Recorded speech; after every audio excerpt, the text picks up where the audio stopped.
you do me a quick favor if you're listening to this, please hit the follow or subscribe button. It helps more than you know, and we invite subscribers in every month to watch the show in person. Am I doing everything in my power to live the way I want to live? Because if it could be over in a moment, I got to shift my attention to things that really matter. Our next guest has quite the resume. Former professional football player turned lifestyle entrepreneur. He was making millions of dollars and helping others achieve their dreams. New York Times best-selling author, School of Greatness. Please welcome Lewis Howes. You have been very, very open about the abuse you suffered when you were 5. I knew something was wrong. I knew something was off. Every single day for 25 years, I thought about it. I needed to heal the memories of the past in order to create a healthy relationship with myself and others in the present. The challenge is most men have not been taught how to effectively communicate their guilt, their insecurities. Constantly working on yourself is huge in intimacy and relationships. What is the single biggest killer of relationships? I'm going to say something right now that you're probably not going to like. So without further ado, I'm Stephen Bartlett, and this is The Diary of a CEO. I hope nobody's listening, but if you are, then please keep this to yourself.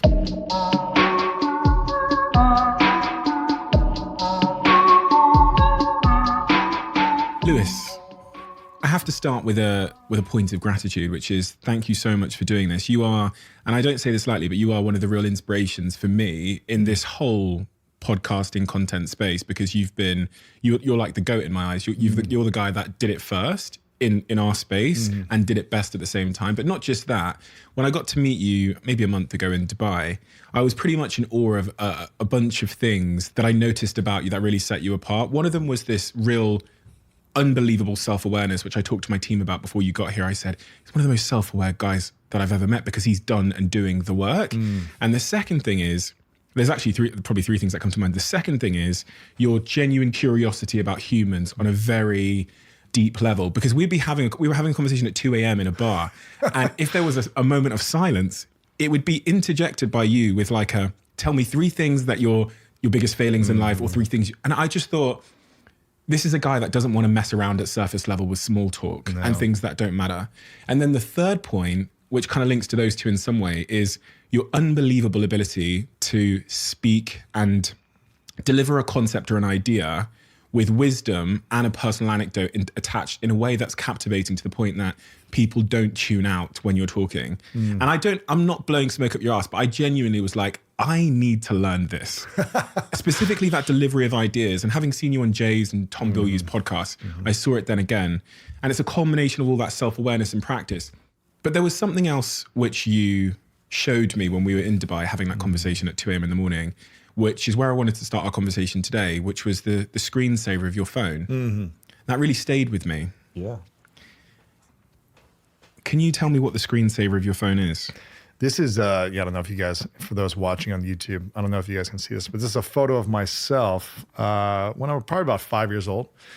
And I put it on there a year ago because I was doing some intensive, I would say, inner child healing with a therapist I was working in another relationship that I was ending. I was ending a relationship.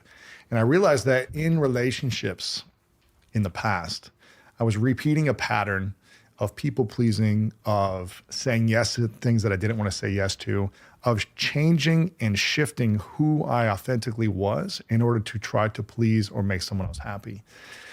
And a lot of it came from the dynamics of my childhood, from being sexually abused, from having just a challenging, let's say, family dynamic with parents and things like that. And so for years, I was never taught on how to deal with my inner child. I never was taught how to heal the things that I was really wounded as a child. And so having these experiences of intensive emotional intelligence and therapy training on dealing with previous relationships and then in a current relationship was extremely helpful for me. And my therapist said, we got to heal that part of your life that is attached to a memory of a wound. And unless you heal that, you're to keep repeating certain patterns. And so that's why I had that on there. And I'm actually going to change it to a different period of time in my life when I was about 11 to 12. That's the next phase of growth for me, is to actually heal that next stage. So that's why I do it. What was the world and the perception of the world that 5-year-old Lewis Howes saw and felt? What was he feeling and seeing? Oh man, he was abandoned. He was abused. He was taken advantage of. He was unworthy. He was unlovable. And that was what I believed. And so it's hard to create a meaningful relationship with myself and with another person if that story or narrative or belief was still there for me, which it was unconsciously.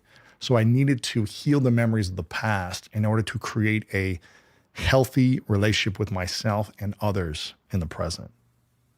And where did that story come from, that he was unlovable? I've heard you describe yourself even as thinking you were dumb, thinking you weren't worthy of friendships and things like that. Absolutely. Where did all of that?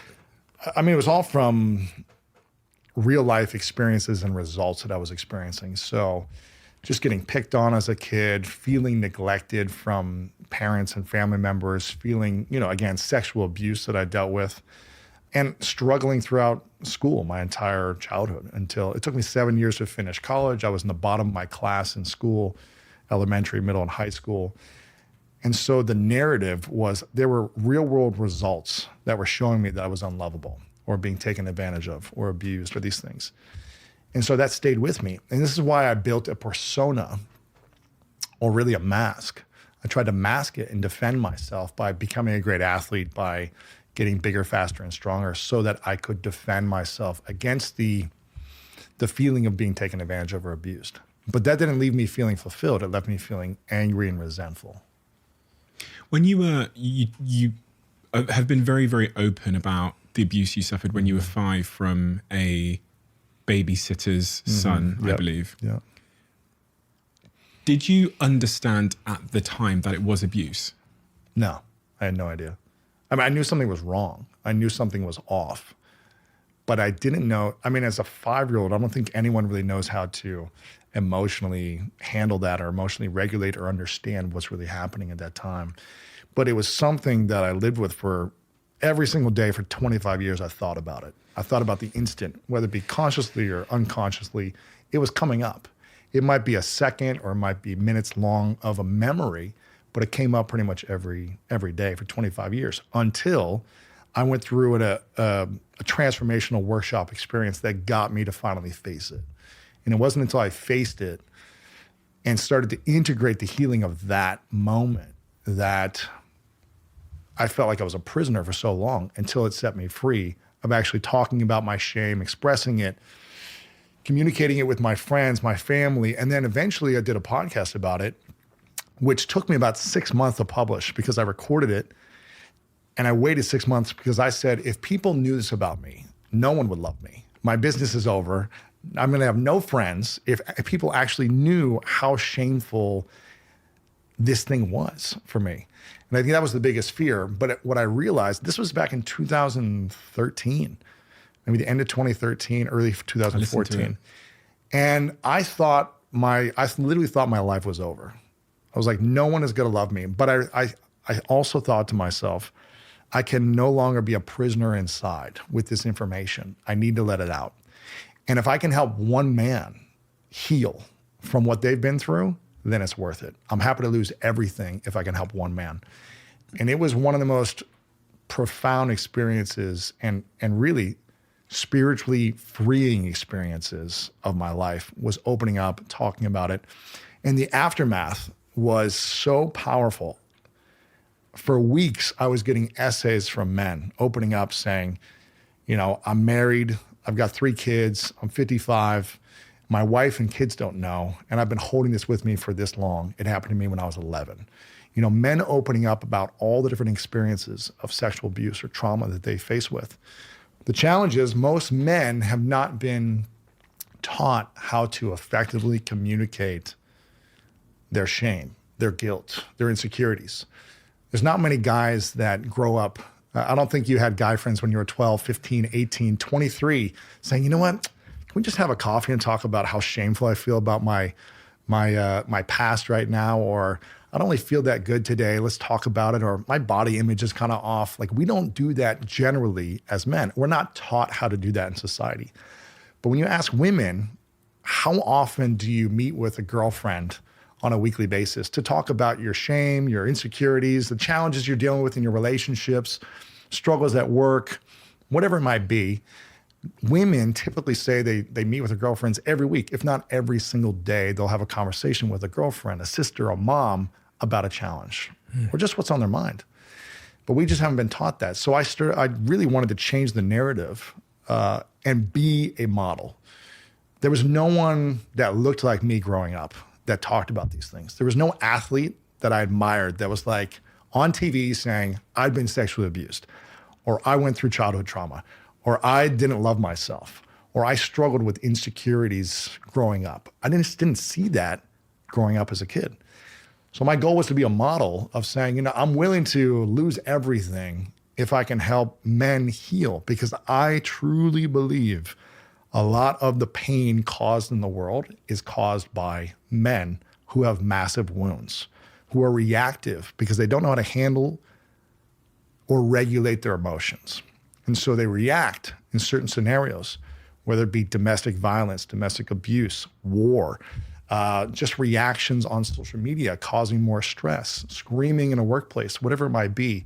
Driving here in London, just people honking at the horn because they don't know how to handle their inner wounds, their emotional regulation.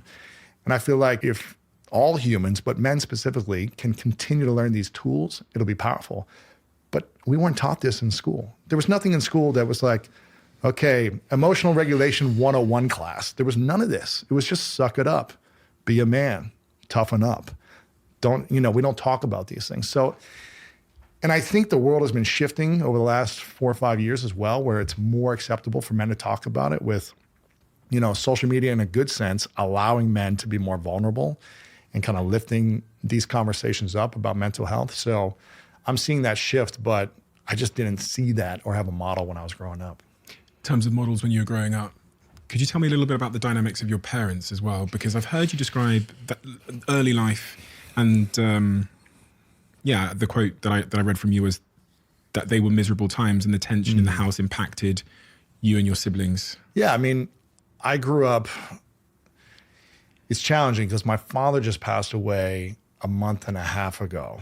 And for 17 years, he got in an accident 17 years ago with a car accident where a car came up on his car, hit him through the windshield and split his head open.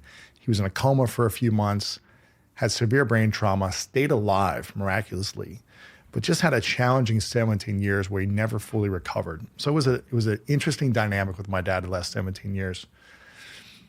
Growing up as the youngest of 4, my siblings, I feel like, probably had it worse than me.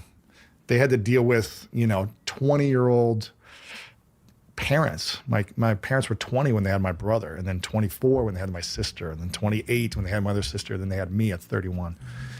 So they had to grow up with parents who didn't have these tools either. So I have a lot of grace for my parents because they didn't have the tools of emotional regulation or how to communicate effectively or how to process wounds.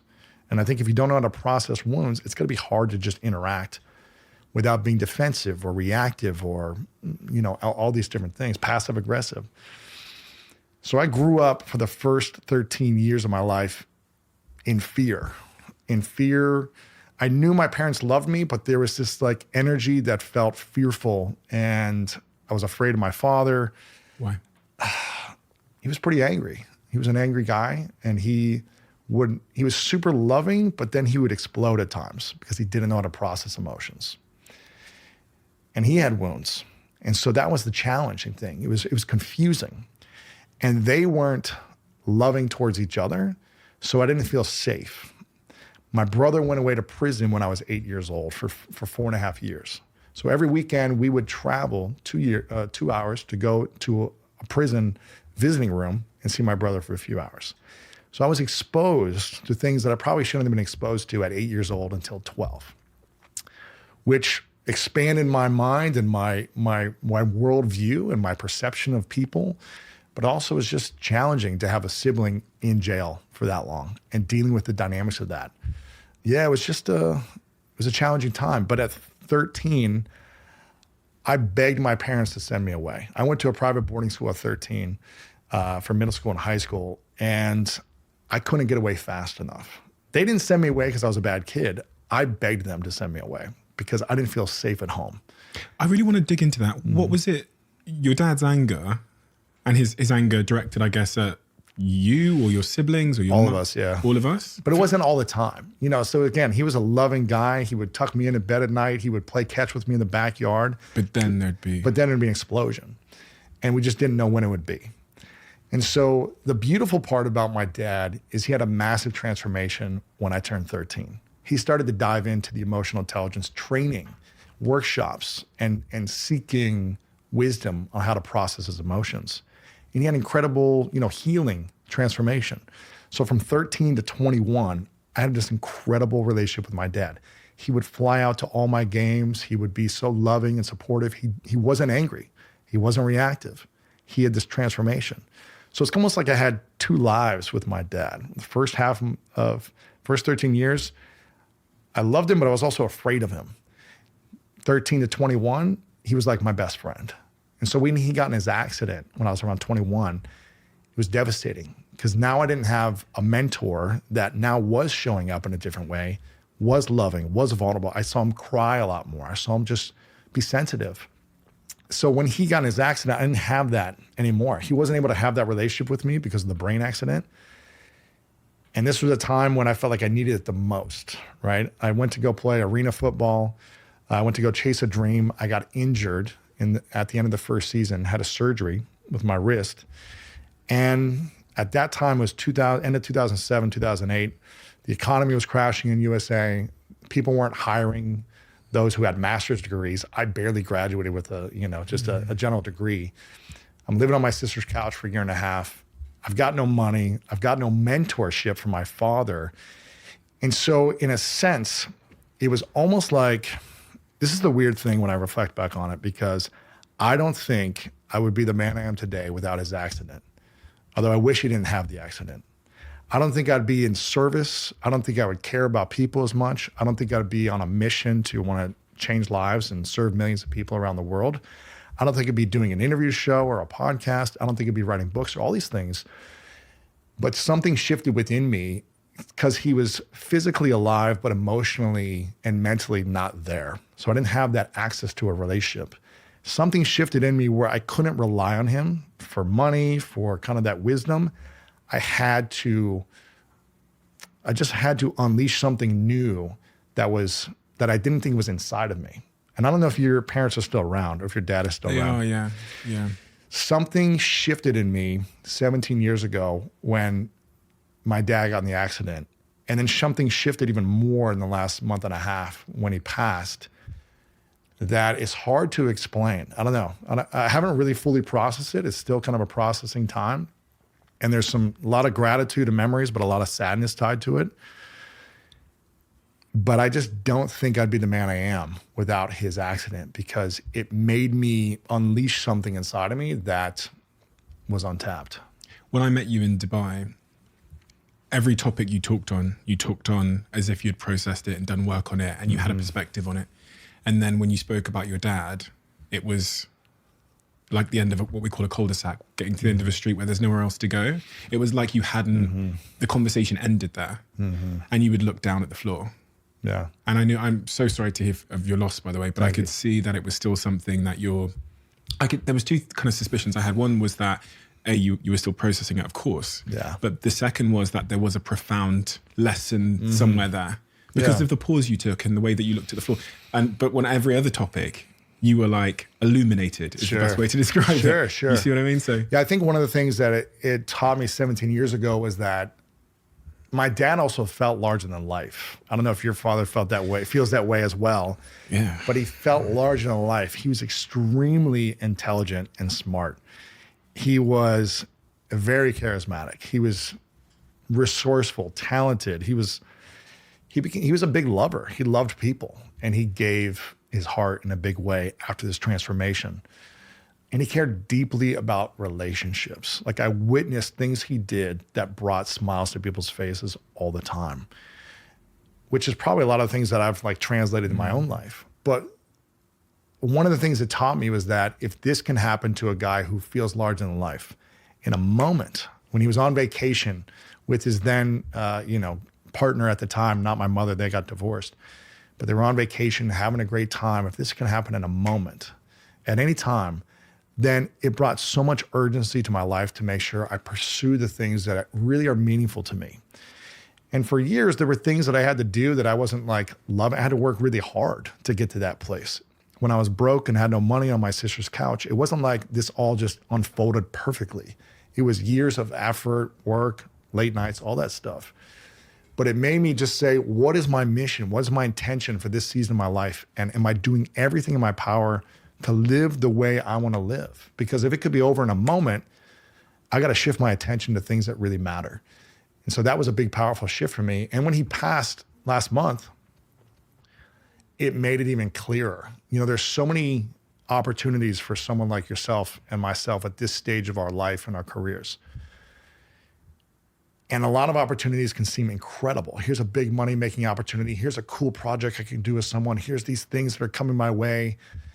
But if it's not aligning to my mission of something greater, if it's not aligning to my ultimate level of joy and authentic power, then should I be doing it right now? If it was all over in a day, in a month, in a year, is this something I would say yes to?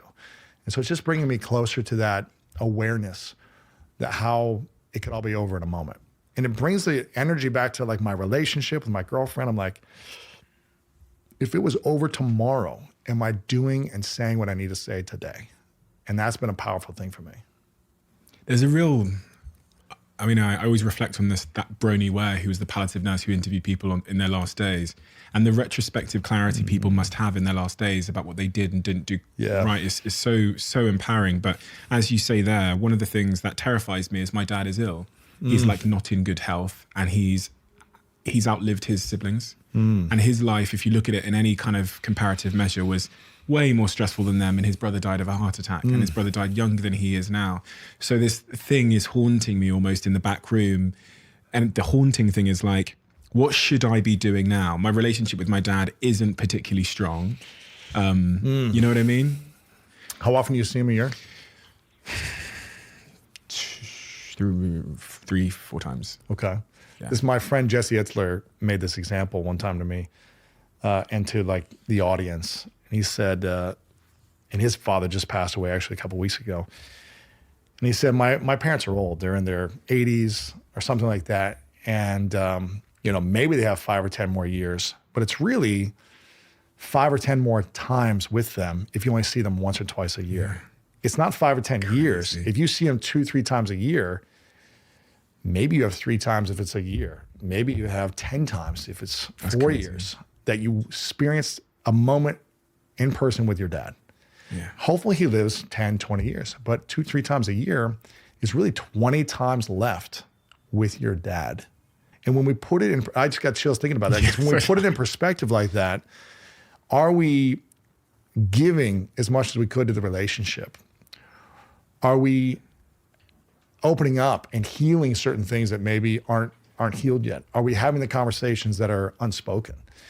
And I think, I feel like I did the best of my abilities to do that with where he was at emotionally and mentally. And I would encourage you or anyone listening or watching to ask themselves, on a scale of 1 to 10, how is my relationship with my father, my mother? And if it's not above a 7 right now, what can you do? Not about them, even if they're the parent. What can you do to reach out and communicate? How can you take responsibility for your part of that relationship? And you just never know in any moment. What if someone sat listening to this now and they think, well, my parents or my dad or my mum or whatever was abusive or toxic or whatever to me? I think you got to ask yourself, if they died today, would I be happy with how I communicated, how I showed up? And maybe that means you need to disown your parents for a season of life because you're not able to get along. But are you still happy if you did that with everything you tried to do from a loving, calm, healed place? It's your healing journey. It's not about what they do or what they didn't do. It's about your healing journey. And I look at it as a gift from everything that I experienced from my childhood. You know, I don't look at it as a painful thing anymore. You know, I'm not living in fear from the memories of my past anymore. I look at it as, God, I'm so grateful that I grew up feeling insecure, unlovable, and really dumb, because I cared deeply about loving other people. I care deeply about being a good listener and showing people how much I care. I care deeply about wisdom and knowledge in a different way, not just from school and books, but from interactions with human experiences, adventure, learning new skills and hobbies, and just progressing as a human. And I think, even from the sexual abuse, I'm not mad at it anymore. I'm not hurt by it anymore. I hope it never happens to anyone in the history. I don't wish it on anyone. But I also know that it gave me an incredible gift because I've healed from it. I've taken my power back from that. And I know that it's benefited me now because I've rewritten the story about what it means about me. And I think if we can rewrite those stories in an empowering way, then we are not powerless, we're powerful. To that point of your healing journey there, you describe your life in these three sort of sections, right? You've got I think it's the preteens. Yeah. And then it's like the teen to 22. And then it's is it 4? And then the 20s and then the 30s, right? Yeah. The 20s phase, as I read through all the experiences on your sister's sofa, the LinkedIn stuff you'd done, felt a little bit like you were finding yourself a little bit. Yeah, of course. Right? Yeah. And then post 30s, it feels like the work really started to begin. I mean, 30 is when everything started to change because that's the moment I allowed myself to be vulnerable for the first time. I just thought I had it figured out. And what I realized is I knew nothing. There was symptoms of an internal conflict that suggested 100%. To you that you didn't have it figured out. Of course, yeah. What were the symptoms of that? I mean, getting in fistfights on a basketball court in a pickup game that's supposed to be fun. And reacting so much to someone jabbing me, in the ribs or smack talking me, talking bad or just like talking trash, and being so reactive. Explosive, like your father? So explosive. Yeah, extremely explosive. Again, it was more of like, I didn't heal a lot of things from my childhood. It wasn't like one thing from my dad or the sexual abuse. It was kind of like the entire childhood. All the stories and all the examples that made me feel like I'm not lovable or I'm someone to be taken advantage of was still inside of me. And so it wasn't just one thing or one experience. It was all of it that was building a case for me to be reactive and explosive and feel like, the world was just out to get me or something. And when I learned the art of emotional regulation, that's when everything started to change. And I learned a part of that at 30 until 37. But in intimate relationships, I still hadn't learned how to fully love and honor my authentic power. I still gave in because I deeply wanted people to like me. I deeply wanted the person that I was giving my heart to love and accept me. And yet I was choosing people based on a wound still from my parents, from my mom, giving in, from my mom not feeling probably loved and accepted and kind of repeating that pattern of her. With my dad, I was finding partners like that. And I was taking on the mother role, like kind of what my mom was taking on. And I was giving in. I watched her give in over and over and over to my dad and never stand up for who she truly was. This is all unconscious. It wasn't until about a year ago when I started to learn this and process it. So I was choosing partners that after a period of time, they would get upset at me over and over of lots of different things. They just weren't happy with who I was or the actions or decisions or things I did in my business or whatever it was that made them feel like they were insecure or something. Same. And so I would say, okay, I'll change this to make you happy. Okay, you don't like me doing this? Okay, I'll stop doing this. Okay, you don't like me salsa dancing, you don't like me traveling, you don't like me speaking, you don't like me doing it. Okay, like whatever's gonna make you happy because there was love there. And I thought that when you love someone, you'll do whatever you can to make that love stay, to make it last. And so I would give and give and give up who I was in order to create peace and love. And what I was doing was creating incredible pain, resentment, and anger and frustration within inside of me of the person, of the relationship, and of myself. Because you were abandoning yourself. Abandoning myself over and over again. And I didn't know how to say no and how to be around someone who was unhappy with me in intimacy. I could do this in business and friends, but in intimacy, when there was love, I didn't know how to say no. And so I just gave in to create peace. And what I realized is that, I was looking to buy peace by abandoning myself, but you can't buy peace. We must be peace. And if someone is okay with that, great. And if they're not, then maybe you're not in alignment, and that's okay. But I was not willing to let go of the feeling of love. It was a false love. It wasn't authentic love, because authentic love is accepting the person for who they are and them accepting you for who you are. It's not trying to change the person. If you're trying to change someone, you shouldn't be with them. We should be elevating each other to grow. But if there are fundamental things about you that I don't like, and I'm trying to change you, why am I in a relationship with you? Go find someone that you don't need to change, and vice versa. And so my girlfriend, Martha, I was like, listen, we started dating, and I'd done months of this healing work and finally started the process and feel this inner peace. I said, listen, I'm going to be 100% authentic to who I am. I'm going to obnoxiously be myself around you. And I'm letting you know, I want to be so obnoxiously myself that I hope you run away. I hope you run away, because I'm never going to change. I'm not going to change for you or anyone else. I'm going to evolve. I'm going to constantly improve, grow. I want you to be willing to give me feedback, but I'm not going to change of something you're unhappy about me.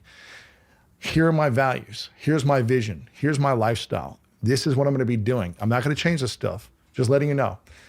And it's been a beautiful journey, because it's amazing to see what it's like having authentic trust and someone receiving you for 100% who you are and feeling like I can be myself. I've never felt this until now. It's beautiful.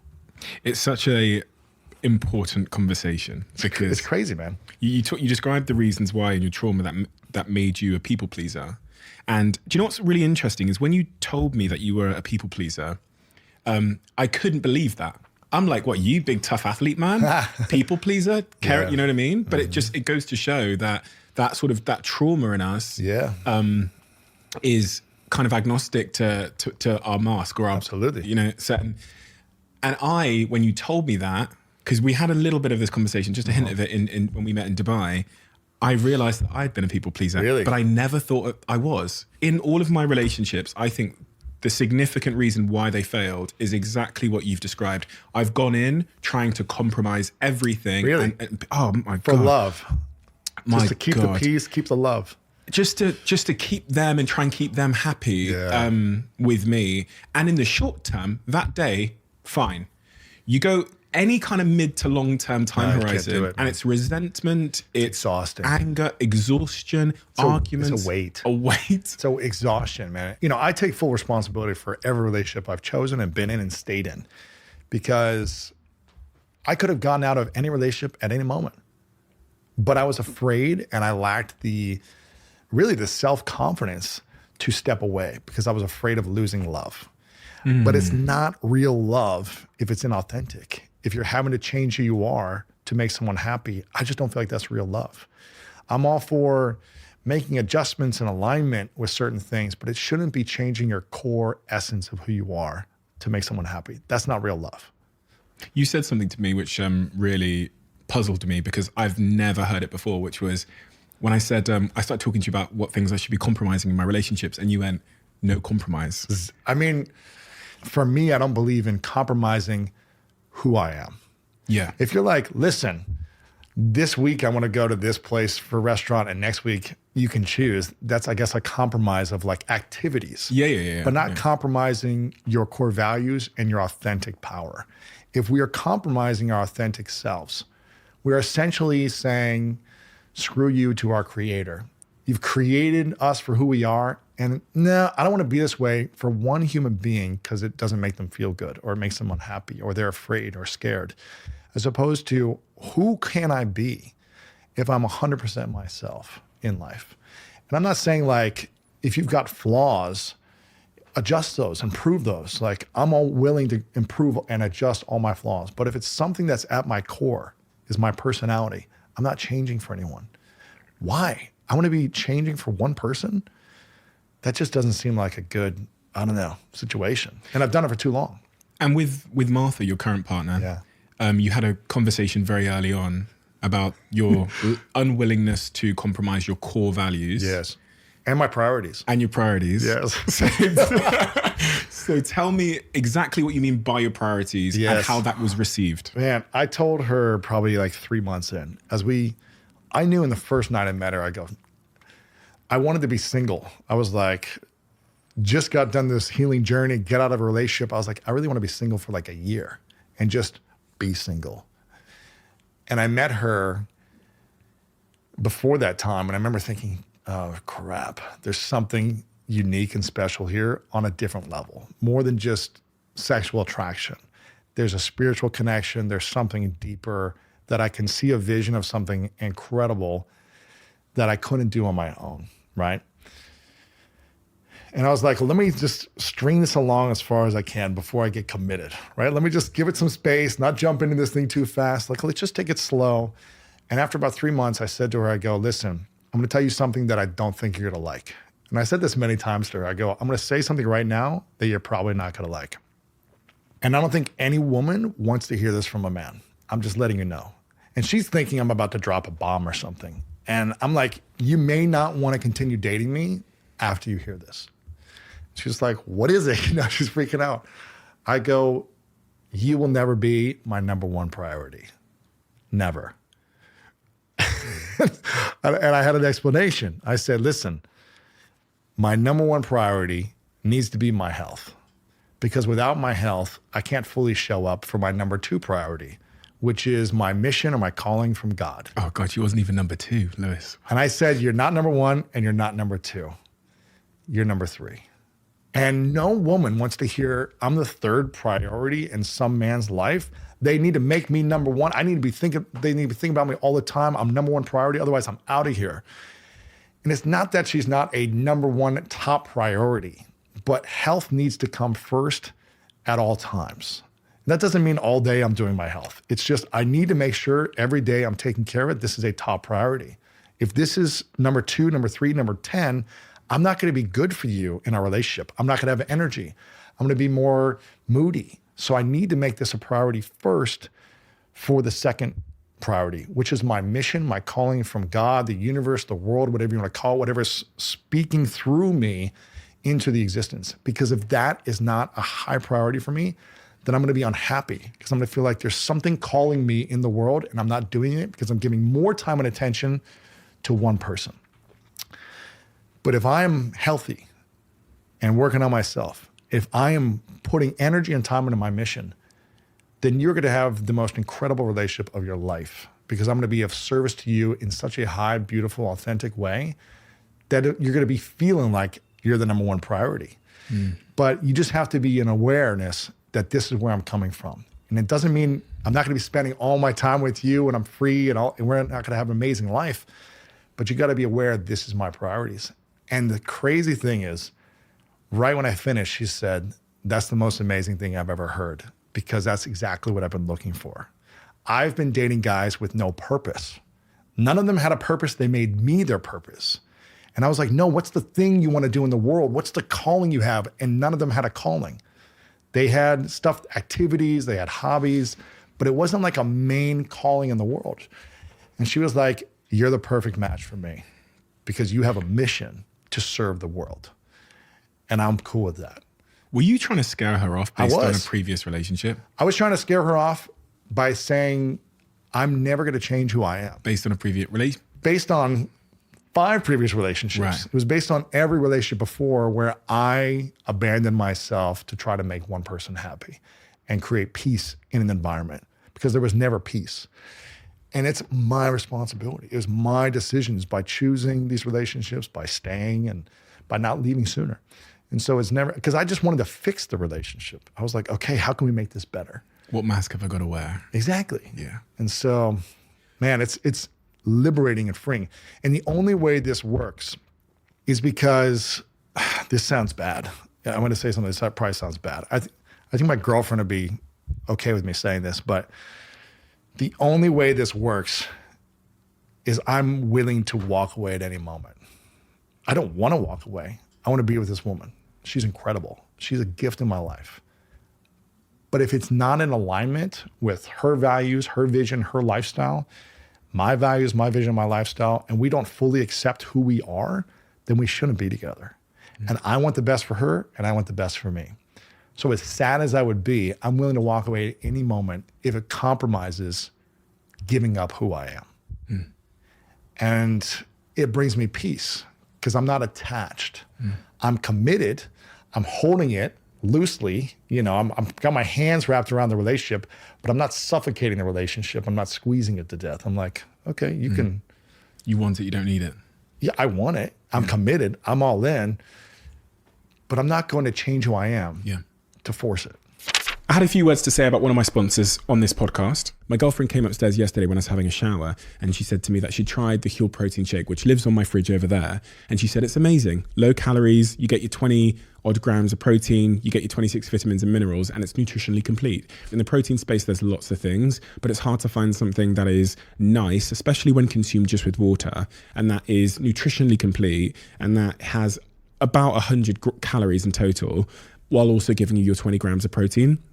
If you haven't tried the Huel protein product, do give it a try. The salted caramel one, if you put some ice cubes in it and you put it in a blender and you try it, is as good as pretty much any milkshake on the market, just mixed with water. It's been a game changer for me because I'm trying to drop my calorie intake and I'm trying to be a little bit more healthy with my diet. So this is where Huel fits in my life. Thank you, Huel, for making a product that I actually like. The salted caramel is my favorite. I've got the banana one here, which is the one my girlfriend likes, but for me, salted caramel is the one.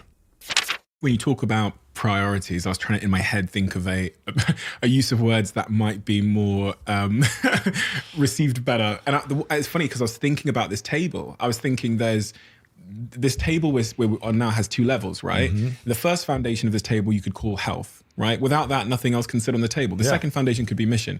And then the relationship sits on top of both. And it's enabled by the foundation of my health and my mission. Absolutely, man. I think if you kind of flip it, it kind of sounds better. Like, so, but I was thinking, because effectively you're putting your health at the bottom, which is, well, it's also still your foundation. But I completely get that because at any time in my life where I've abandoned my sense of mission, I can only do that for a short period of time. Absolutely. I can only fake that before I start to lose orientation in my mind. And you resent yourself. You And I resent resent the myself person, and the you resent person, the yeah. relationship, and you're like, you're not in love as much with the relationship because you feel like it's not lifting you to your highest calling. amen. And I think the beautiful thing about Martha and our relationship, I think she'd be open with me talking about this. But every relationship I've been in, I was like, I wonder what it would be like to start therapy in the beginning when everything is perfect. So with Martha, I said in the beginning, I said, listen, I'm doing therapy every 2 weeks. I did this for the last year on my own individually. I'm going to be doing it for this next year and years, just as emotional accountability for myself in life, business, friends, family, like anything I need to process. It's just good for me to clean the energy and not let things pile up. And I said, I'd love for us, and she was doing this individually. I said, I'd love for us to do this together as we start to develop our relationship when things are great and actually see if we are in alignment. And so 2 weekends ago, we did a 5-hour session together with my therapist, talking about expectations, agreements, values, dreams, vision, and just processing anything we needed to process. And it was such a powerful experience that when things are going good, to continue to talk about vision casting, what we want to build together, not when things are going bad. And it's really to talk about things that maybe we haven't fully been comfortable talking about yet and putting it out there, as opposed to hiding things or waiting for things to come out later. And it was such a powerful 5-hour experience. I mean, it's very emotional and you're processing a lot, and we're diving in deep exercises, eye gazing, talking about things. Like, it's an emotional relationship workout. Yeah. You'll save a lot of time and headache by going to therapy when things are great as opposed to when things are bad. It's like that prevention versus reacting Prevention, to man. once it's reared its ugly head and there's been some bust up. You go to the gym, not because you're sick, but because you're healthy, to stay healthy. To stay healthy, yeah. You know, not when you're wait to get sick. Now I need to go to the gym. Yeah. And I think, who does that in relationships? I don't know anyone who's done that. You hear people say, like, before marriage, we do like a premarital maybe relationship training with the churches or like a therapist, but that's after a few years usually. I just wanted to experiment. I have no idea where it's going to go, but I feel like something's happening underneath the surface by both of us doing this together when things are good. Men just don't do this stuff, Lewis. I'm thinking about my guy friends, and I can imagine some hesitancy towards them. 100%. Because they've just not, it's all the things you've described. That they've worn a mask of toughness. We keep the emotions in the back room. You know what I mean? And also, do you know what? Do you know what as well? Guys don't love conflict It's not fun, man. So they would probably see that as, oh my God, I'm going to get told off. Exactly. Or, oh my God, she's going to give me shit for that thing I do. Dude, it's so hard, man. What you've described there, that making the roots go deeper. Again, something I have to thank you for, because we had a conversation about vision, values, and lifestyle. And when I got back from Dubai, How'd it go? yeah. So you know what I'm gonna say? Yeah, I had a conversation with my girlfriend, and she was all for it. So we sat on that table there, and I spoke to Lewis, and he talked about vision, values, and lifestyle. So we sat there one night on the weekend, lit a candle. We were making some like pottery stuff, and we said, after we've done this, we'll just write down our visions, values, and lifestyle, and we'll go through them one by one. So like I speak on one, you speak on one. That's beautiful, And man. it took about 3 hours, and there were tears. Oh my gosh. There were moments of joy, but That's powerful. but the conclusion was exactly what you've described. There was all these little things. I'll give you some detail. Give it to me. When we go to sleep at night, I like to go to sleep a certain way. So I like something playing. She likes silence.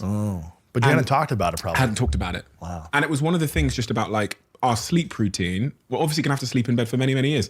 And we hadn't discussed it. And I knew it was conflict. I was getting in bed and knowing if I play this, she's not going to be happy, but she might not say anything. And so just talking it through and going, look, babe, the reason why I listen to something when I go to sleep is because I've had 29 years of doing that. When I lived in the countryside in Plymouth, I had a radio in my room, and the kid in me found comfort in hearing a voice when I went to sleep.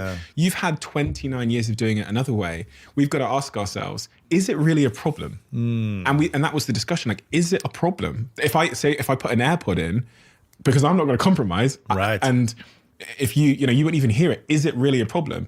And then we discussed why she thought it might be a problem. Does that impact our intimacy? Well, intimacy is a separate, and eventually we came to this conclusion, and it's not an issue anymore.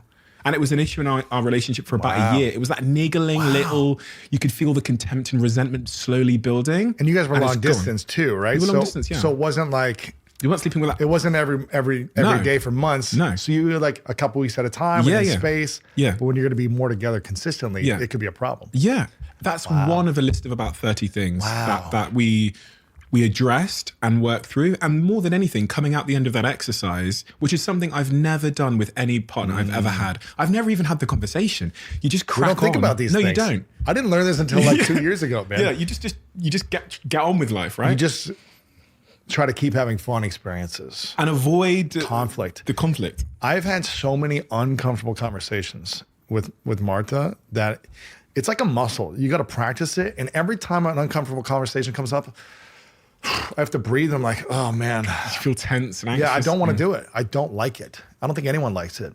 But the more we do it, here's the thing. We've created a safe space where, and the reason I don't like to do it or haven't liked to do it until now is because every time I would have an uncomfortable conversation before, the partner I had could not handle it. So I'd say, here's how I'm feeling, and they couldn't handle it. Or there'd be an explosion or a reaction or something. So it didn't make me feel safe to have the uncomfortable conversation. So I'd avoid it. Amen. And with Martha, I said to her, listen, like the first uncomfortable conversation, I go, she asked me a question about something that was kind of like, I can't remember exactly what it was, but I remember being like, should I tell her the truth or should I kind of a little bit of the truth, you know? And I go, do you want me to be 100% honest with you? And she said, yes, always. I go, are you sure you want me to be 100% honest? She said, yes. And I go, okay, let me ask you one more time. And the reason I'm asking you is because I've never met someone who can hold the space for my honesty without reacting or crying or screaming or running away. So are you saying you're emotionally available to hold the space for my honesty and truth? And she said, yes. I'm a grown woman. I go, interesting. Okay. Well, here it is. She was like, thank you for your honesty. And it built a one step. Okay, let me try this again one more time and make sure she can really handle it. And the more steps of her holding space for my honesty, my vulnerability, and not exploding or reacting makes me feel like, okay, I can say anything. And she may not like it. It may be uncomfortable, but she's not explosive. And that's a powerful thing of how can I be comfortable in the discomfort while also feeling safe. That's huge. And you've got to learn to practice that yourself in a relationship and not be reactive. If a partner is telling you stuff about their past you don't like or what they did or this and that, you got to be okay and practice it. And they've got to be. And that's where constantly working on yourself is huge in intimacy and relationships. And if one person's doing that and the other person isn't, there's going to be conflict. Yeah. Do you have a trainer when you work out? Yes. Have you had a business coach in the past or, Loads. mentors? Yeah, so many. Would you stop getting coaching in business, even though you've been so successful? No. You wouldn't stop, even though you've got all this money in businesses and startups and investment, Dragon's Den and all. You'd keep hiring a coach or have a mentor 100%. in business. Why would we not do that for our emotions and our heart? It is the most powerful energy that we have, emotions and our heart. And yet we have a stigma around having a coach or mentor or a guide or a therapist, whatever you want to call it, of emotional regulation and accountability. And people make so many mistakes in their lives by not having that regulated. Their reactions can have consequences for years. People go to prison for one reaction. People lose their entire business for one reaction. People lose their marriages because of one emotional reaction. This is one of the most powerful currencies in the world, in my opinion, is having power over your emotions. Not stuffing your emotions, not saying they don't exist, not acknowledging them, but expressing them in a healthy way and in a healthy environment. And when we learn that, and I've been learning that over the last couple of years, it's been an incredible shift in every area of my life. And I also just feel an incredible sense of peace. I'm not saying that I'm always going to be perfect in the future around this, but showing up to someone twice a month and processing makes me a whole lot better. You've just reminded me of something that really stuck out to me when I first met you, was when we were sat there, and you're doing it again today, you've done it 3 times today, is you would say something and then you'd say, and that's my responsibility. So even when you were talking about previous relationships you'd been in or whatever else, you would not blame the other person. You would aggressively not blame them in a really remarkable way. So you'd say, this happened, this happened, this happened, this happened. Yeah. Where any other human being I've ever met was in their right to attribute the blame to the other person. And you would always end the sentence, as you've done 3 times today, with, and that's on me, and that's my responsibility. Yeah. Why? Because I chose it. I chose those experiences. I chose those relationships. I chose the environment. I chose those people. I chose to stay. And it's my responsibility on how I show up and how I react, how I respond, and how I stay or leave. But even when someone was toxic or whatever to you, you say that was on me. It's my responsibility, because if someone does that and I stay with them, that's on me. That's me not standing up for myself. That's me abandoning myself. That's not on them. They're living their life. They're doing what they do naturally. It didn't line up with me, but I stayed. So that's on me. I can't expect someone else to change. I can't expect someone else to respect my values, my vision, and my lifestyle. They have theirs, and they're showing it through their actions and their behaviors. And so for me, if I'm able to witness that and be aware and not have the false sense of love and be attached to the false sense of love that I'm feeling, I'm having this feeling about this person and I want to get back to this healthy environment with this person, I got to learn to let that go. And that's why I say I can hold love in my hands loosely, committed and excited about it. But if it's not meant for me, I shouldn't hold on to it and abandon myself. And I think I did that too many times. So that's 100% my responsibility. Can you run me through then? Because I know there's going to be people listening to this that I've just had, we've both done this exercise and it was amazing. Yes. And they're now thinking, what is the values part? What is the vision part? What's the lifestyle part? Yeah, I think the values is really about, well, for me, the values is like, okay, I value health in my life. I'm going to be focused on my health. I value my mission, my team, my business. Like, that's a conscious mission. I value spending time with friends. I value all my hobbies and activities. That's salsa dancing, that's traveling, that's all these different things I enjoy doing. I value conscious conversations. Like, I want to have conscious conversations. I can't have superficial conversations. I literally met someone this morning before I came here, who is a part of a big company here in London. And within 2 minutes, I probably like shouldn't do this, but I don't know if all British people are this way, and it's not a bad thing, but it's very good with like surface talk. You know? Oh, how was the flight? And let's order some tea and crumpets or whatever it is, you know? And it's like, which is fine, but I just can't handle it after a few minutes. So right away, I'm the person sitting next to me. I was like, how's your marriage? You know? I just asked, I was just like, how long have you been married for? You know? And she was like, I've been married for like 6 years. And I go, what's 3 questions you wish you would have asked? I literally did this. I go, what's 3 questions you wish you would have asked the day before you got married that you didn't ask? Because I'm just fascinated by people. You know, I'm curious. I'm like, how amazing has the marriage been? How has it been? Has it been healthy? Have you had challenges? Is there anything you wish you would have changed or talked about sooner? And right away, she was like opening up and like being vulnerable. And I was like, sorry to put this on you right now, but I'm just fascinated because I want to learn from everyone. And so I was like, I want to have conscious conversations. It's one of my values. So we have these deep, intimate talks all the time. And so I write down a list of all my values. The vision is, this is the vision for my personal life. So personally, I want to be working out. I want to be healthy as an individual. My vision is my mission, which is building a conscious business to serve millions of people, to help them improve the quality of their life. And this is a major priority to me. This is my 1 and 2 priority. This is my vision. And also our relationship vision, which I think is extremely important to talk about with your partner. Here's the vision I have for our relationship for these couple years and for the future. This is what I see. With flexibility, nothing's set in stone, but this is what I see. What is your vision for our relationship? Because maybe her or his vision is different. One person wants to have kids, the other person doesn't. One wants to get married, the other doesn't. One wants an open relationship, the other one doesn't want that. One wants their family around every weekend. The other one's like, I don't want to be around your family every weekend. So what is the vision of our shared relationship?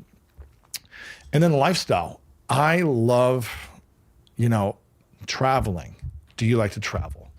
I love to watch these types of movies. I like to eat these types of foods. I like these types of experiences. This is a lifestyle that I live. If you have a completely different lifestyle, that's going to be hard for us.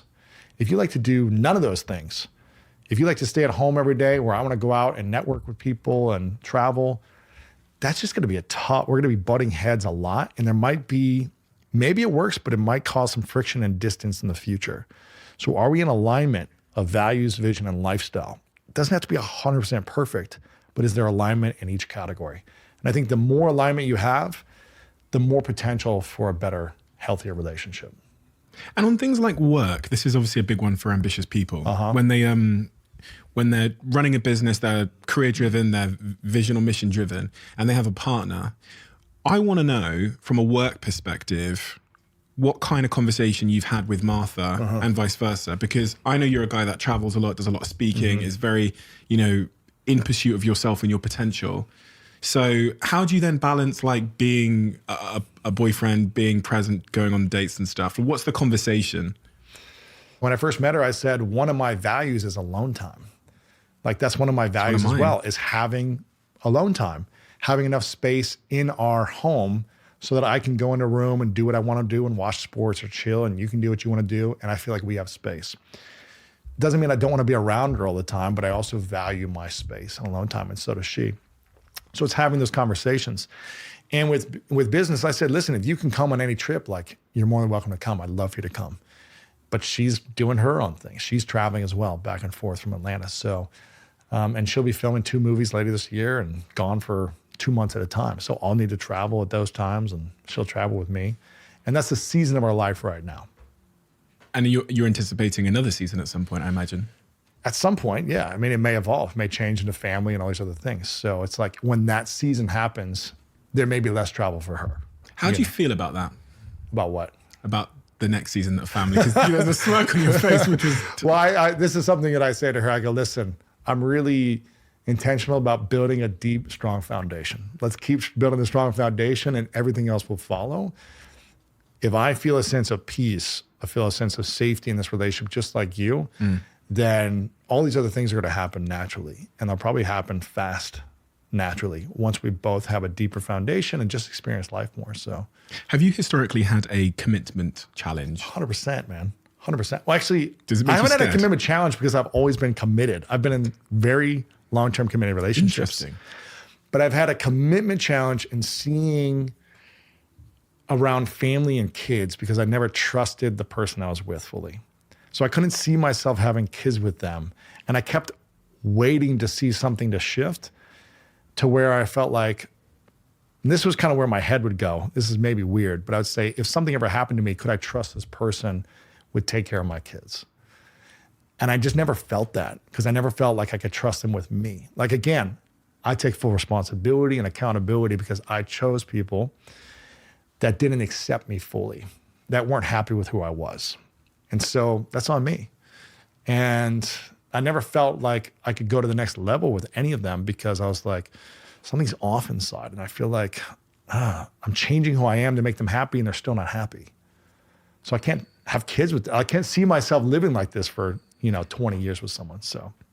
And that kind of trauma, that niggle, is man. that still inside you there somewhere as you think about I think it was in the first maybe few months of us dating, but I don't feel like it is anymore. Yeah, I feel like every day I create more and more peace and connection and safety. And she's just an incredible person. Like, she's just a great human being and trustworthy. And so it's like, even if something happened to me, she could be an incredible mom. So. Of all the things you've learned from your good and bad relationships, if I said to you that, what is the single biggest killer of relationships, what would your answer be? I would say the biggest killer of relationships is being out of integrity with your authentic power and abandoning yourself to create peace in the relationship. Because if one person's doing that or two people are doing that, there's some type of codependency, there's some type of wound on why we're doing that. That's creating that. So for me, the biggest killer is not healing. That's the biggest killer. Whatever wounds we have, be on the healing journey. It's not going to happen overnight. It's not like a moment. It's a journey of healing. And I think the more people are willing to dive into their heart and their emotions and whatever insecurities, wherever they feel triggered, that's where you need to lean into. Because that trigger is going to come up in a relationships big time if you haven't healed it. So it's the emotional healing, I think, is one of the most powerful things. It's funny, I interviewed a brain surgeon who'd done over 1,000 brain surgeries and studied the brain. And he's also a PhD in neuroscience. So he studies the mind and thoughts, and he was a brain surgeon. And I said, what's the number one skill you feel like human beings should learn to master? And his answer was beautiful. He said emotional regulation. And I was like, I 100% agree. Because if we don't have the power to regulate our feelings around a situation, an environment, something that happens, an event, then that event has power over us as opposed to us over that moment. And if it has power over us to where we react so strongly, we need to ask ourselves, why am I so triggered? Where is that wound? That's a wound somewhere. Where is that wound? And how can I start the healing journey?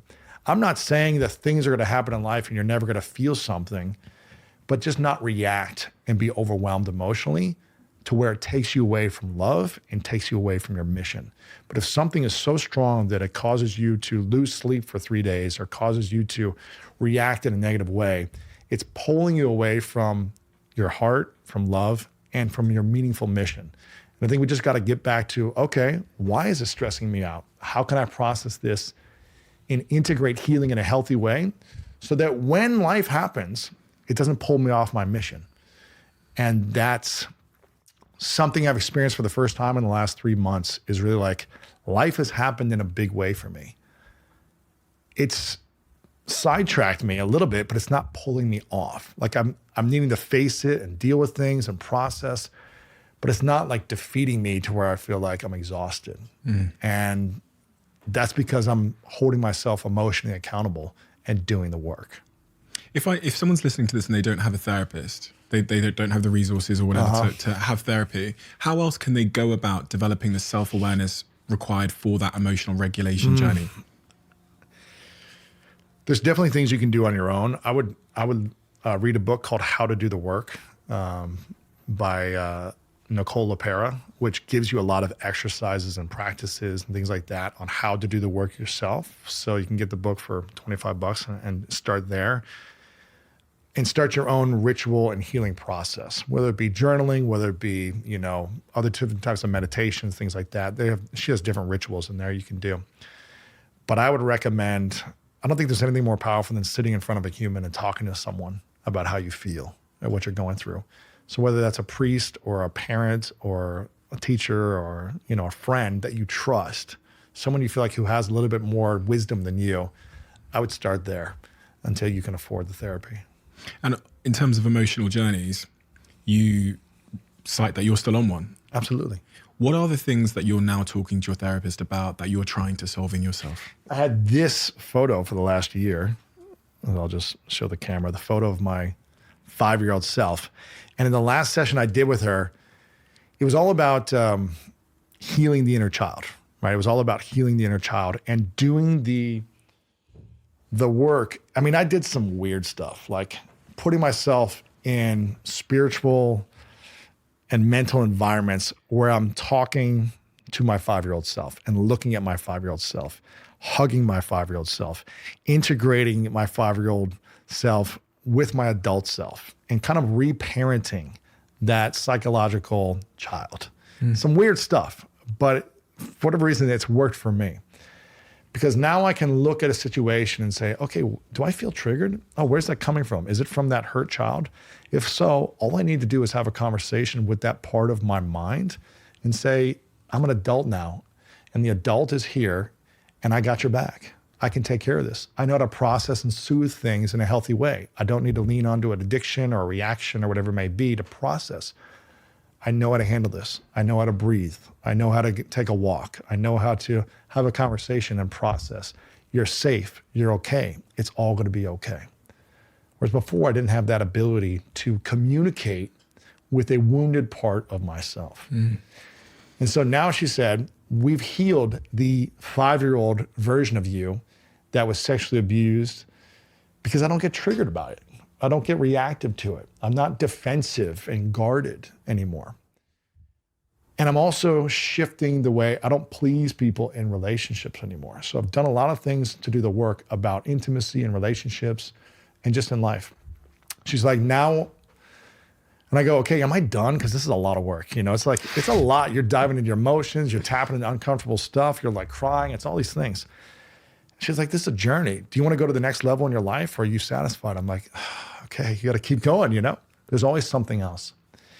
And so she's like, we want to tap into the 11 to 12-year-old self. And she's like, find a photo. That's my next homework is to put a photo of myself when I was 11 or 12 and start healing that part of my life. And there was a bunch of different stuff that happened in that phase that I haven't fully healed or forgiven myself. And so that'll be the next work to do. And it'll be like stages of life until I meet myself to where I am now. Interesting. And healing and working on the evolution of all the memories of the past that wrote a story and developed chapters in a book that did not serve me. It's like a script, wasn't it? Yeah, and rewriting the script. Yeah. And not diminishing the things that happened, but acknowledging them and healing them in a different way and processing it in a healthy way so that I can meet myself where I'm at now and then really start elevating. How much has doing a podcast where you sit with these people, but also you reflect, man. Yeah, right. It's a game changer, man. I get the biggest neuroscience. I've had so many, and this year has been like the year of therapists and neuroscientists and spiritual gurus and just being like figuring out more and more about emotions, about regulation, about healing, about inner child work, because I have people on there where I'm like, when I'm struggling in something in my life, I bring those people on. I'm like, teach me how to overcome this. Free therapy, right? It's incredible. Yeah. And so my audience would be like, oh, Lewis is going through stuff in this. Oh, Lewis is going through a breakup. Oh, Lewis is in a relationship. Oh, Lewis is, It's amazing. Well, the other thing that I know a lot of people will struggle with is the confidence to overcome some kind of fear. You talked a little bit there about our self-story and how that limits us. One of the fears I know you had in your life, which is almost impossible to imagine based on the man you are sat in front of me today, was that fear of public speaking. Huge fear, man. And I could not stand in front of 2 to 3 friends in school and really even have a conversation. Like, I didn't know how to, if someone asked me a question, I would get nervous. I couldn't even respond with really a small story. Just because I was the story I told myself that I was so used to being made fun of and picked on growing up, that I didn't want to speak that much because I didn't want to be made fun of. I had a few words to say about one of my sponsors on this podcast. As you might know, Crafted are one of the sponsors of this podcast, and Crafted are a jewelry brand, and they make really meaningful pieces of jewelry. The really wonderful thing about Crafted jewelry is it's super affordable. It looks amazing. The pieces hold tremendous meaning, and they are really well made. I think I've worn this piece for almost a year. It hasn't broken, hasn't changed color because it's really, really good quality, and it costs roughly 50 quid. People will be surprised when they hear that. They'll probably assume that all of my jewelry is like solid gold and costs thousands and thousands of pounds. But what's the point when you can achieve the exact same effect from a piece of jewelry that's high quality and costs 50 quid? That's why I buy Crafted. To put it in context of where you are today, you're an international speaker. You're getting paid big 6-figure numbers to speak once. Yeah. And I just want to put that in context because you went from someone that basically couldn't have a conversation to now like an international public speaker. Yeah, I don't know if it was like this in school in the UK, but in America, at least in Ohio where I grew up, the teacher would sometimes say, okay, we're going to have you guys read aloud, right? And okay, Lewis, open up chapter 1, paragraph 1, and stand up and read in front of people.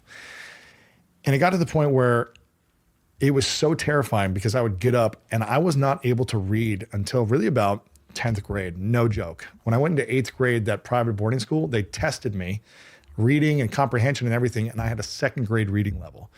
So when I was in school, it was so hard for me to stand in front of the class and read aloud because the simplest words, I didn't know what they were. I was dyslexic. So it was just challenging to read. And then I'd feel nervous and then I would sabotage it and then kids would laugh because I couldn't read. And so it was just kind of like a traumatizing thing that I had to learn how to let go of and heal. And so I just never wanted to speak in front of people.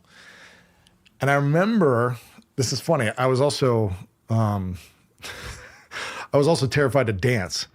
And I started salsa dancing obsessively because I wanted to overcome this fear. And when I was learning this skill of salsa dancing to overcome that fear, I met a guy who was a public speaker.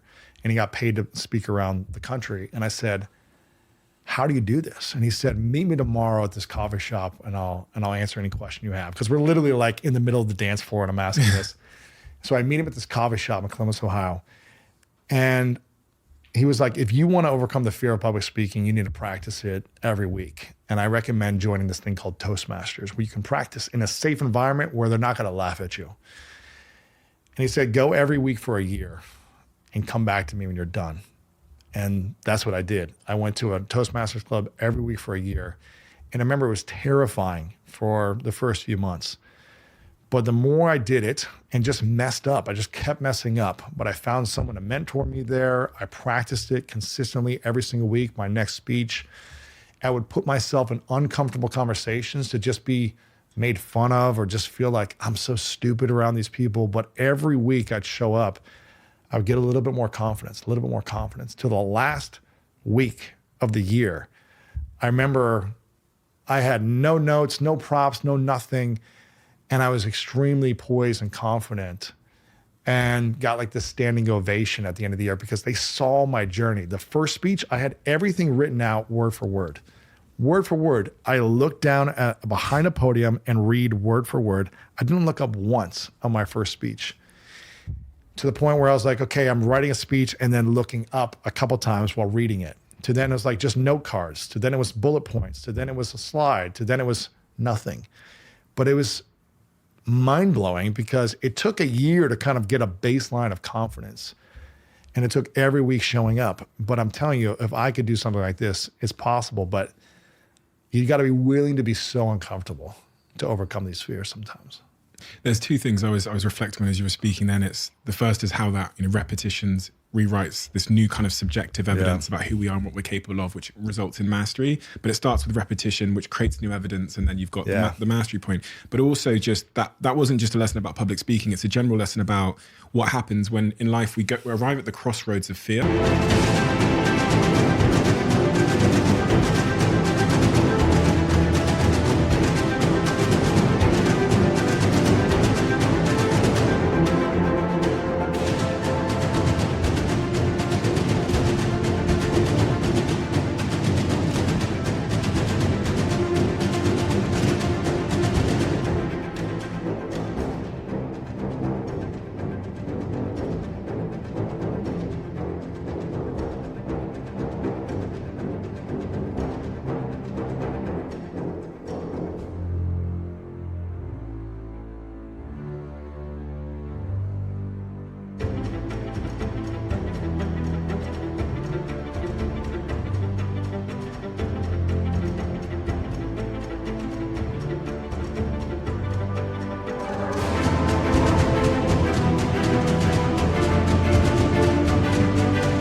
And one side says, turn right to go back to comfort, which is never do this thing ever again because it's humiliating. And the other is like, it's the lights are off down that path, but it's like into the fear. And this happens every week in everyone's life. In your job, in your relationship, in someone offers you, oh, do you want to come and do this thing? And you go, oh, that's not, I don't salsa dance. Or you go through a hard relationship and you're like, I can't open my heart up again to love. Yeah. Vulnerability. Absolutely. But so evident in your story, and even the fact that you write down your biggest fears every year, it's so clear that you continually chose to go into the fear, and that resulted in tremendous growth. Yeah. It's always. And the amount of confidence I have over the last 15, 20 years, really, of just taking on these different fears that I thought I would never be able to do. Let's talk salsa dancing. I started that 17 years ago. It's opened up a world to me. I've traveled the world. I've salsa danced in every major city around the world over the last 17 years. Wow. I've met incredible people. I have had so much fun. I get to just go and dance and have fun. And it gives me an incredible sense. It's a tool that I can take out at any moment whenever needed. It's a language that I can speak to so many people that speak that language. And it's given me a level of confidence that I never had without that, because it was a fear and now it's something that's fun that I've mastered. It's incredible. Same thing with public speaking. I remember thinking before I started Toastmasters, like if I want to get a job, I need to learn public speaking. If I want to improve in the career that I go into, I need to be able to communicate in a boardroom and get my ideas across. Even if I'm an employee, I just need to be able to communicate. Or if I'm a CEO one day, I need to be able to inspire. If I want to be on stage, I need to be able to get a message across to influence and impact people. So I was like, if I want to accomplish my dreams, I need to overcome this fear. And it's brought me so many opportunities because I spent a year obsessing over this and failing. Again, it's brought me incredible financial resources. It's put me in front of, I've traveled the world because of speaking. It's brought me business deals. I've met and collaborated with other speakers that I met on stages at these events. It's given me confidence, by having this skill. So every fear that I have, if I master it and I go all in on it, something magical and beautiful happens on the other side. Same in relationships. After the previous relationship, I was like, okay, I can be afraid and be single for a year and guard my heart, or I can open my heart, keep it expansive, not closed after this pain and challenge, keep it open and see what's possible. And when I met her, I was thinking to myself, I don't know if I want to go into this, but I was like, let me keep it open and explore. And it's been magic and beauty on the other side because I've gone all in that as well. Every time, it's just something magical happens.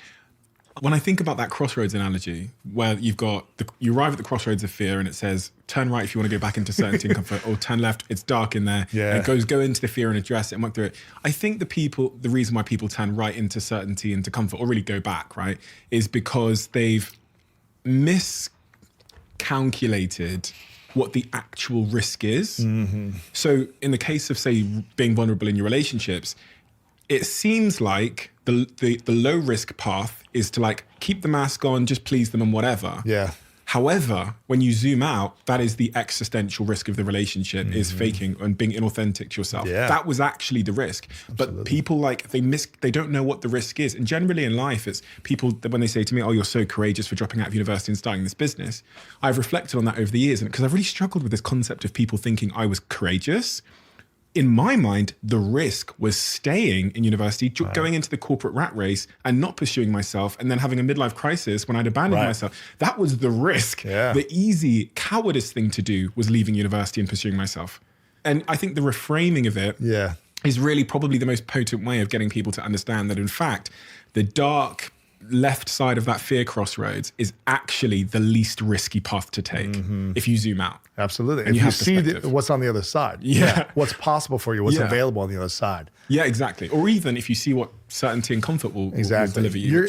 It's about having a short period of pain versus long period of pain. And the short pain is diving into the fear.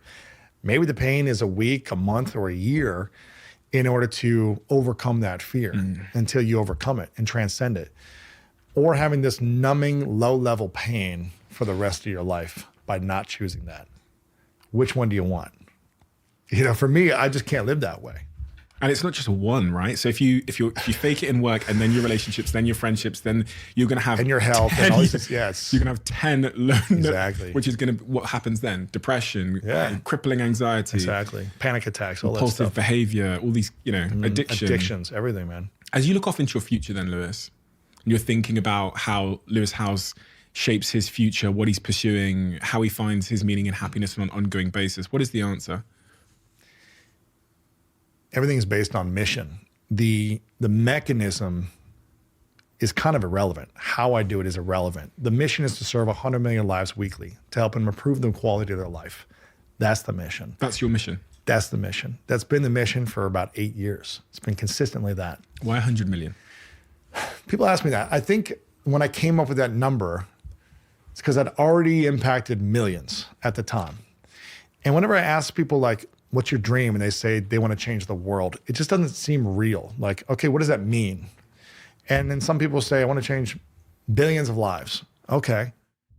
It just seems like it's hard to measure. It's hard to measure that quickly. Like, how fast is that going to happen? But I'd already impacted millions. And I was like, okay, what would it look like? How long would it take me to reach 100 million people at once, like in a year? And then what would it look like to do it in a month and then in a week? And then how could I repeat that every week? What's the mechanism? Right now, it's podcasting, YouTube, social media, books, events, all those different things. Maybe in the future, there's another mechanism. For me, I'm not attached to the mechanism. I'm committed to the mission. And so I'm flexible and open on how. I want to make sure that I'm a messenger and I'm a facilitator of messages with other messengers. And that's the mission for this season of my life. Until something shifts inside of me where it says, that's not your calling anymore, then I'll listen to that next mission. 2 questions then. The first question is, why does that matter to you? Why does helping 100 million lives a week matter to you? What are you going to get if that happens, if you succeed? Well, helping one person matters to me. When I wrote my book, The Mask of Masculinity, I remember thinking to myself, this probably isn't going to sell 100 million copies. Right? It's about how men can be vulnerable. Like most men don't want to buy that book. It's this one here. Yeah. So The Mask of Masculinity, once I started opening up about my healing journey and seeing the impact and the responses that men were having, I was like, gosh, I need to write about this, don't I? Internally, I was like, this needs to happen next. My book agent was like, let's go do another book about business or marketing. And I was like, I just can't do it. Like, even if I make no money, this has to come out of me, because if it can help one man heal their internal relationship with themselves and then heal their relationship with their family and their marriage or whatever it might be, then it's worth it to me. And so I just felt like I needed to put it out. And so I'm happy to help one person, and I feel accomplished. I feel purposeful, useful. I feel like my talents were for something meaningful. But I know there's something more inside of me. And so I'm striving to serve 100 million lives. One of the reasons that's meaningful to me is because I believe that we're all here for a reason. I believe that we all have a certain unique set of gifts and talents. And I want to see how far those talents can spread. I just feel like that's part of my calling at this season of my life. And I'm 100% happy and fulfilled with all the efforts I've had to this moment, because it's everything I've been able to do. But I know there's so much more. So this is just something for me to aim towards, to reach towards. It gives me a target. It's something I can measure. It's not too unrealistic. It's a big number, but I feel like, yeah, how things are going, maybe it could happen in a year, maybe it's 10 years. I don't know. But it gives me a focus, and it keeps me in alignment on the things I say yes and no to. Does this decision, project, interview, partnership serve 100 million lives or get me closer to it? Or is it a distraction?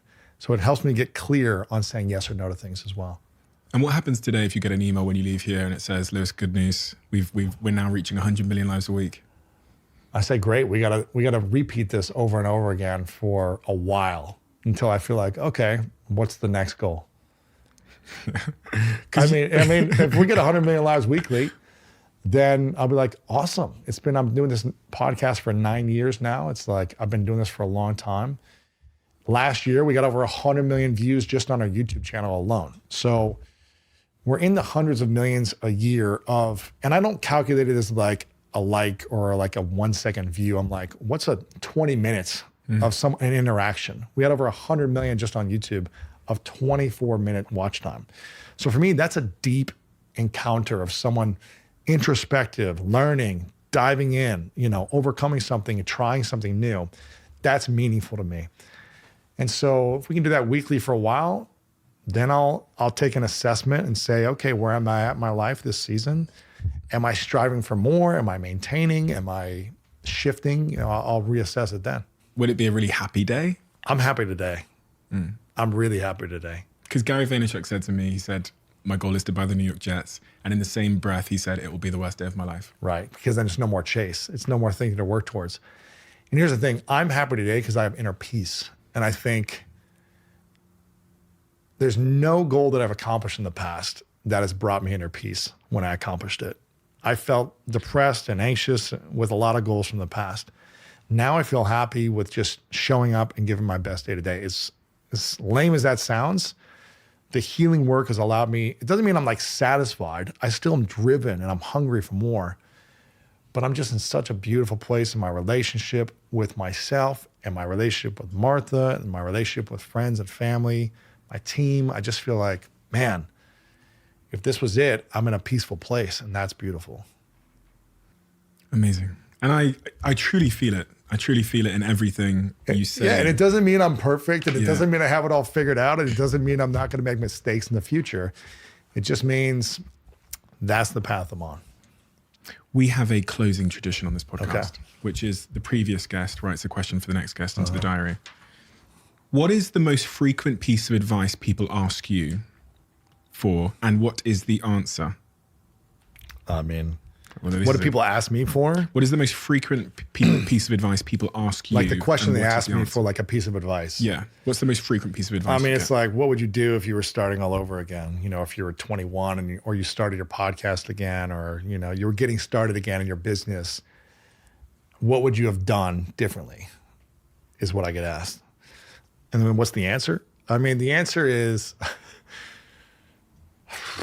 I don't know if I would have done anything differently, because it's all given me a lot of wisdom and experiences to where I'm at now. I wish I would have like known this stuff sooner, but I think we all need to learn things as they come to us. I guess what I wish I would have known differently is how to have inner peace. I wish I would have had that skill, because I think I'd be farther ahead and I would have been happier sooner inside had I learned that skill of healing, of inner peace, emotional regulation, all these things that kind of held me back from being 100% my authentic self and in my power towards building everything that I'm doing. I sit here with people a lot, and I remember speaking to Gary, and Gary talked to me about the importance for him of legacy. Yeah. Is this something that's important to you? The concept of legacy? I think yes and no. It is, in the sense that like with my dad passing, I think about his legacy, right? And I've had a lot of like sad moments, and I've also had a lot of beautiful, grateful moments thinking about his life and his legacy and how he lived, what he taught during his life, and what he left behind in terms of wisdom and lessons. And I think it's important for me, that's valuable in the sense that I'm going to be around, my siblings are going to be around, his grandchildren are around who experienced him. We are going to have memories and an imprint based on his life and how he lived with us. And now it's all about how we show up through his legacy. I'm a part of his legacy. He was a part of my foundation, and now I'm going to be a part of that. And I think about that because I want to make sure that my last name is meaningful and it would make him proud. I want to make sure that am I doing things in alignment with what he taught me would make the world a better place, would be good for our community? Am I living to the highest level of the values? Not the stuff that he didn't do well, but the stuff he did do well. And so I think it's important because we're going to be interacting with people. And when we're gone, they're either thinking of us in a positive way or a negative way, and they might be acting like we acted in either of those ways. So I think it's valuable and important, and I think about it in that sense, but I also think about that it's not important because in 200 years, no one's going to remember her. Maybe, like someone has like a memory in a history book and they talk about you, but no one is going to know you in 100 years. No one you interacted with is going to know you. So in the big scheme of things, it doesn't matter after 100 years really, but it matters because everything is a reflection of our past.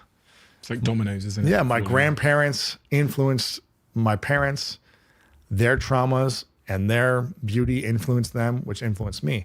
And I felt like I had to heal the traumas of the past legacy as well, just like I'm carrying with me the beautiful parts of the past and leaning into those, but also healing things that were brought down that they never healed. So there's an impact with the legacy. Yeah. My answer is very similar to yours in the sense that I've never understood why people care about what people will say about me when I'm gone. Right. Like I don't care because if I engaged in that thinking, it's the same as caring too much about what they think about me now. Yeah. Like I'm not going to be there. I'm going to be dead. So, but Right. I've never heard it, and it's really refreshing to hear that kind of dominoes analogy where like actually the way that I show up is going to impact my kids. They might Absolutely. impact 10, then it's 20, and it's 50, and then that's how the world is created. Yeah, and I think the traumas that our parents, had or didn't heal are going to be felt in our childhood and in our adulthood until we heal it. So, and that might be their grandparents and their grandparents who like pass it down. So we either need to heal it now, or otherwise we're going to pass it down to our kids. Lewis, thank you. Thanks, brother. You're a very, very special individual for so many reasons, but I think having had this conversation with you, the most, and also, it's a reflection of your book as well, The Mask of Masculinity, is your ability to be open and vulnerable is, I think, like the most powerful service, especially men can be doing in this world for all the reasons we've described, because that like being emotionally in touch and being willing to be open is the foundation of all of our interactions, our happiness, our mental health, even our physical health. And as is the case in this country at the moment, the thing that is unfortunately killing most men under the age of 45 is themselves. Suicide is the biggest killer of men in our country under that age group. Wow. So, and it's a reflection of, I think, the lack of vulnerability. Absolutely. And the lack of openness and the lack of ability to process and regulate our emotions. So having a light like you in the world that is leading that crusade in such an open way, even though I know the feeling of discomfort it even gives me to talk about things like my mental health or how I'm feeling or all those things, inspires me. And you've inspired me to be more open. And in fact, you've actually inspired me to go on the journey of like having therapy just for the sake of, not because I'm like, oh, I need to fix this, but because of the prevention and because of all the unknown unknowns. Absolutely, man. So thank appreciate you. it. Thanks, you're brother. an inspiration to me and so many others, and it's been a joy to have you on my podcast. Thanks, brother. Appreciate it.